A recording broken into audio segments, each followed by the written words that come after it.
A lot of people ask me why I got into this business, why I'm doing shared living and HMOs, and particularly why I share my knowledge and experience with others and help them to be successful. And it really goes back to when I was a child, and before I got into property I was a musician. I was a piano player, and I still am. I still do the odd gig here and there. And it's quite a lonely instrument, it's a solo instrument. And it wasn't until my teenage years, around 15, 16, where I joined a band. We did some recordings and we wrote some music in it. It was fantastic. And being part of something which was, where the output was bigger than some of the parts was really important to me, where we could write original music and be really creative. And I continued to do that. I was a session musician, I wrote for other people, I wrote with other people, and throughout my 20s I had a fantastic time being part of ensembles, being part of musical communities, and that was really important for me. But not only was it being part of a community in that musical sense, it was being part of a business. I really enjoyed the business side of it. When I was in that 15, 16, 17 age bracket, we started to go out and do weddings and functions for the friends of our parents.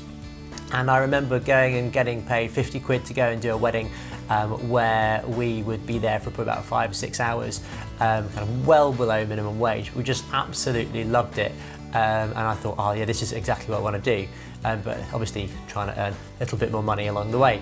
So what I really loved was that sense of community through being part of that band, but also that business sense where I knew I wanted to be thinking about how I can make more money out of this, how can I make this better as a business.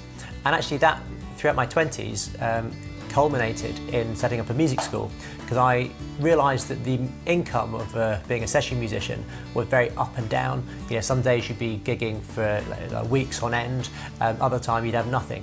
So as an income stream for myself and my family, I thought, well, this isn't going to be sustainable. So I started teaching, which was the most sustainable form of income that I could see that I could create in the music industry. So I did that, and then I became oversubscribed because people would recommend me.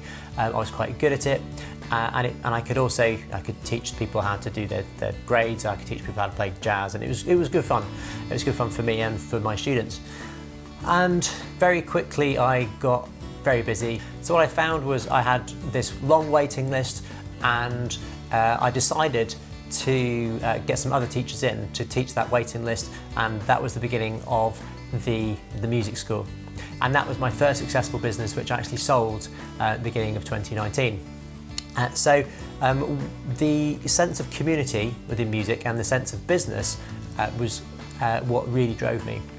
And then when I hit 30, I discovered property investing, and it was something that I really thought that this is a much better business. It's something that's got legs, it's something that I can grow an asset base and income into the future. But that thread of community and that thread of business didn't go away.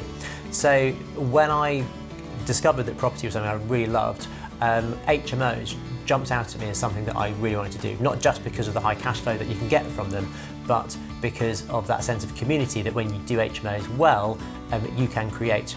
And that's what I believe we as responsible developers, responsible landlords should be doing, especially in the shared living world, is to create that sense of community, because that's when you get the great tenants, the ones that stay a long time, the ones that will always pay, the ones where you have very few issues with voids.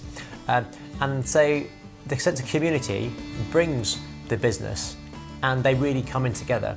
And it's that intersection of business and community which is where the magic happens. It's that secret sauce of success.